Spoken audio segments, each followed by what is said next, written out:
अन्नू रानी को आज पूरा विश्व जानता है। वो जैवलिन थ्रो में ओलंपिक में भाग लेने वाली एकमात्र भारतीय महिला एथलीट हैं। मेरठ के बहादुरपुर गांव निवासी अन्नू रानी से पेरिस ओलंपिक में सभी को पदक की उम्मीद है। वो भाला फेंक स्पर्धा में प्रतिभाग करेंगी।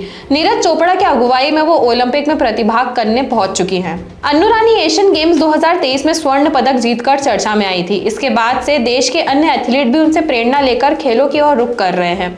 चलिए आज की इस रिपोर्ट में आपको बताते हैं अन्नू रानी के बारे में और कैसे एक छोटे से गाँव में जन्मी लड़की ने अपना नाम पूरे विश्व में बना लिया।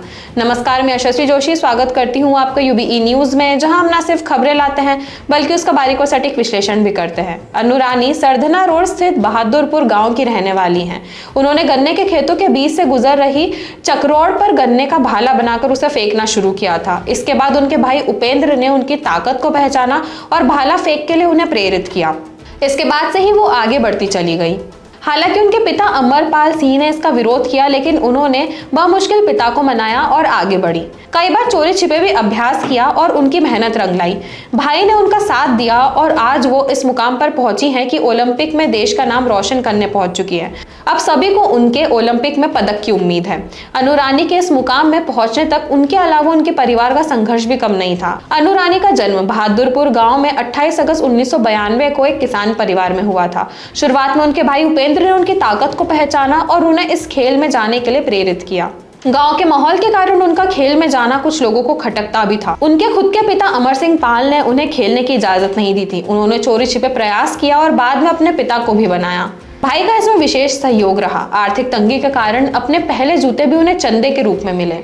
लगभग 15 वर्ष पूर्व उन्होंने खेलना शुरू किया था। गांव की पगडंडियों पर खेलते और गन्ने को भाला बनाकर प्रैक्टिस करने वाली अन्नू एक दिन देश विदेश में होने वाली प्रतिस्पर्धाओं में देश का प्रतिनिधित्व करेगी, ये शायद ही किसी ने सोचा होगा। लेकिन अपने संघर्ष को कड़ी मेहनत के दम पर उन्होंने ये कर दिखाया।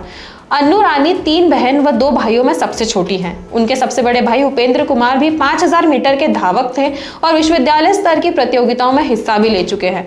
बड़े भाई के साथ अन्नू रानी ने भी खेल में रुचि दिखाई और सुबह 4 बजे उठकर गांव में ही रास्ते पर दौड़ने जाया करती।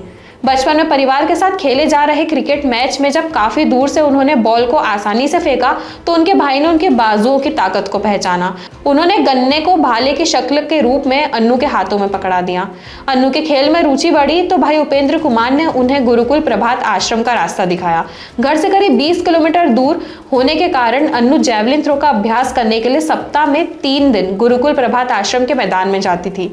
अन्नू के परिवार की आर्थिक स्थिति ऐसी नहीं थी कि 2 खिलाड़ियों पर होने वाले खर्च को वहन कर सके। इसे देखकर भाई उपेंद्र ने त्याग किया और बहन को आगे बढ़ने में जुट गए। उपेंद्र ने बताया कि अन्नू के पास जूते नहीं थे। आश्रम में गुरुजी स्वामी विवेकानंद ने लोगों ने अन्नू को आगे बढ़ने के लिए कहा। वहां से ही चंदे की रकम से उनके लिए जूते खरीदे गए।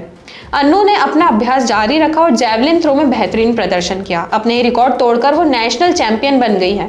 इसके बाद अन्नू ने पीछे मुड़कर नहीं देखा। उन्होंने खुद ही 9 बार नेशनल रिकॉर्ड तोड़ा। शुरुआती दिनों में उन्होंने कैलाश प्रकाश स्पोर्ट्स स्टेडियम में प्रशिक्षण लिया। इसके बाद उन्होंने पूर्व भारतीय खिलाड़ी काशीनाथ नाइक से प्रशिक्षण लिया। अब साईं की ओर से उन्हें विदेशी कोच की तैयारी कराई जा रही है। अन्नू रानी की मां मुन्नी देवी ने कहा कि 2023 एशियन गेम्स के बाद से बेटी घर नहीं लौटी है। देश को पदक दिलाने के लिए कभी किसी देश तो कभी किसी देश खेल रही हैं। उम्मीद यह है कि वह पदक लेकर ही आएंगी। तो यह थी हमारी आज की खास रिपोर्ट और आपको ये कैसी लगी अपने विचार हमसे जरूर साझा करें। वीडियो को लाइक और शेयर करें, साथ ही चैनल को सब्सक्राइब जरूर करें। यूबीई न्यूज आपके लिए लाता रहेगा देश विदेश से जुड़ी ऐसी खबरें। तब तक के लिए धन्यवाद।